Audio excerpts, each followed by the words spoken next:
భారతీయుడు సినిమా ప్రపంచవ్యాప్తంగా రిలీజ్ అయింది. దానికి సంబంధించి నేను ఇక్కడ ప్రసాద్ ఐమాక్స్కి రావడం జరిగింది. సినిమాని చూసిన ప్రేక్షకులు ఎలా స్పందిస్తారో ఒకసారి వారి మాటల్లోనే తెలుసుకుందాం. భారతీయుడు సినిమా ఫస్ట్ది 96లో రిలీజ్ చేసాం. ఇప్పుడు మళ్ళీ 2024లో మీకు ఎలా అనిపించింది? ఫస్ట్ నీ లుక్ నచ్చింది నాకు. నా లుక్ మరి కమల్ హాసన్ సినిమాకి కమల్ హాసన్ లుక్లో ఉండాలి కదా, అందుకనే నచ్చింది. I love you. Thank you.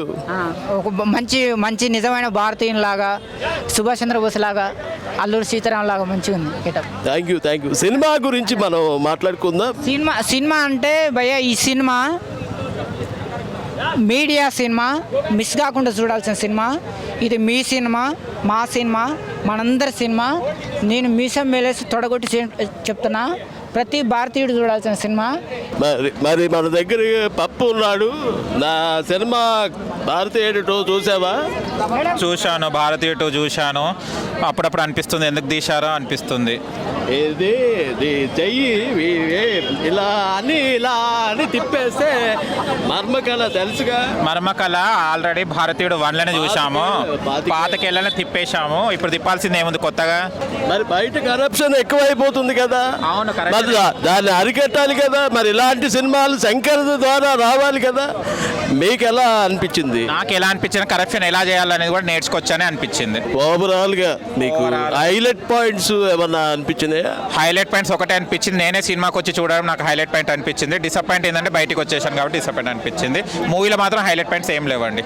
Part 3 trailer దండం రా నాయన, పార్ట్ 2 వద్దు అంటుంటే పార్ట్ 3 వరకు వెళ్ళారు. శంకర్ గారు దయచేసి పార్ట్ 3 పార్ట్ 4లో మాకు వెళ్ళకండి ప్లీజ్.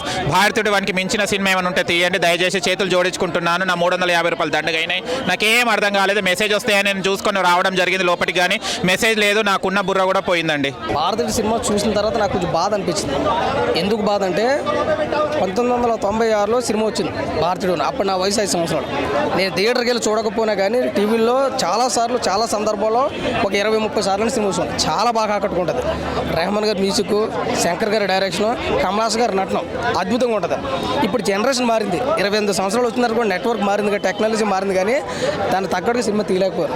అంటే అప్డేట్ వెర్షన్లో లేదా? లేదు, అప్డేట్ వెర్షన్ కోసం కాదు కానీ సినిమాలో డెప్త్ కనపడలేదు, స్టోరీ లేదు, విజిలెన్స్ లేదు. ఇప్పుడు భారతీయుడు అనేది భారతీయుడి మీద తీసుకున్న సినిమా దీన్ని ఎక్కడికో తీసుకెళ్ళిపోరు. First point. రెండోది ఏంటంటే మ్యూజిక్ అంతగా ఆకట్టుకోలేదు. అయితే మన చెప్పుకోదగ్గ విషయం ఏంటంటే పార్ట్ 3 ఇంటి ఇచ్చారు కాబట్టి పార్ట్ 1, పార్ట్ 2 కలిపి పార్ట్ 3లో క్లైమాక్స్ ఇచ్చేస్తారు. అది మాత్రం చెప్పుకోవచ్చు సినిమాకి. ఇంకా నటన పరంగా అయితే కమల్ హాసన్ కొట్టే విషయం ఆయన కొట్టే ఛాన్స్ అయితే ఎవరికి లేదు. ఆయన పర్ఫెక్ట్ ఏంటంటే ఆయనకు తగ్గట్టు 100% న్యాయం చేసుకున్నాడు. సినిమాలో డెప్త్ లేకపోయినా నటన పరంగా క్యారెక్టర్ వైజ్గా ఈయన 100% జీవించేసుకున్నాడు. దానికైతే మనం ప్లస్ పాయింట్ ఇచ్చేచ్చు. బ్యాక్గ్రౌండ్ మ్యూజిక్ కొంచెం మైనస్ అయింది. రెండోది ఏంటంటే డెప్త్ లేదు స్టోరీ. ఎటు చూసుకున్నా కానీ సినిమాకి మైనస్ కనపడుతుంది. క్లైమాక్స్ ఇంటి ఇచ్చారు కాబట్టి అది మనం ఫర్దర్గా చూసుకోవచ్చు. ఎందుకంటే 1, 2 కలిపి క్లైమాక్స్ ఇచ్చాడు కాబట్టి అది మన ప్లస్ అనే చెప్పుకోవచ్చు. లాస్ట్ ఒక 5 మినిట్స్ క్లైమాక్స్ ఏం జరగబోతుంది అనేది, అంటే 3లో ఏం జరగబోతుందనేది చూపించారు. దానికోసం వెయిట్ చేయవలసిన సందర్భాలు అయితే ఉన్నాయి. కాబట్టి ఓవరాల్గా సినిమా నాకైనా కాదు, చూసిన ప్రతి ఒక్క ప్రేక్షకుడు కూడా కొంచెం ఫీల్ అయ్యాడు. ఎందుకంటే కొంచెం ల్యాగ్ ఉంది స్టోరీ అనే దాని మీద. కమల్ హాసన్ పరంగా చూసుకుంటే సినిమా సూపర్. సినిమా అట్లనే అనిపించింది. ఎలా అనిపించింది అని అడగండి, ఎంత బాగుంది అని అడగండి. చాలా బాగుంది, ఎక్సలెంట్ ఉంది. ఈ సినిమాలో ఎక్కడ బోరింగ్ అంటే లేదు. కమల్ హాసన్ నటన ఎలా ఉంది? కమల్ హాసన్ నటన మనం 30-40 సంవత్సరాలు అంటే నాకంటే మీరే బాగా చూస్తున్నారు. అంతగా మించి ఉన్నది ఈ సినిమాలో. అయితే భారతీయుడు 1తో పోలిస్తే భారతీయుడు 2 ఇప్పుడున్న జనరేషన్కి ఎంతవరకు రీచ్ అవుతుంది అనుకుంటున్నారు? భారతీయుడు 1 సినిమా చూసి చాలా మంది మర్చిపోయారు. భారతీయుడే కాదు, ఠాగూర్, ఆజాద్ ఇలాంటి సబ్జెక్ట్ మూవీస్ అన్ని జనాలు మర్చిపోయారు. శంకర్ గారు కొత్తదనాన్ని ఎంచుకుంటారు ఎప్పుడు కూడా. అలాగే ఇప్పుడు ఇంకో కొత్తదనాన్ని ఎంచుకున్నారు. కాకపోతే ఈసారి ఓన్లీ తప్పు చేసిన వాడే కాదు, చేయిస్తున్న వాడిని కూడా చూపించారు ఈ సినిమాలో. చేయిస్తుంది ఎవరంటే మన పబ్లిక్ క్వశ్చన్ చేయకపోవడమే వాళ్ళు తప్పు చేస్తున్నారు. అదే ఈ సినిమాలో బాగా క్లియర్గా చూపించాడు. ఏదైనా ఒకటి ఇంపార్టెంట్ కన్నా ఇంట్రెస్టింగ్ న్యూస్కే ఎక్కువ విలువ ఇస్తారు ఈ జనాలు, ఈ సొసైటీ. ఇప్పుడు ఇది ఇంపార్టెంట్ మెసేజ్ కాబట్టి ఇంట్రెస్టింగ్ ఎక్కడ ఉందా అని వెతుకుతారు ఈ సినిమాలో.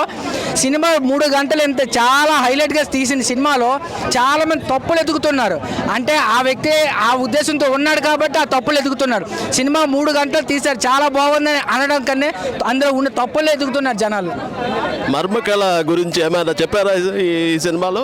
చెప్పుంటే బాగానే ఉంది సార్. నేను కూడా నేర్చుకోవడానికి వెళ్ళేవాడిని. కేరళలో ఉంటుంది, త్రిపురలో ఉంటుంది అంటున్నారు.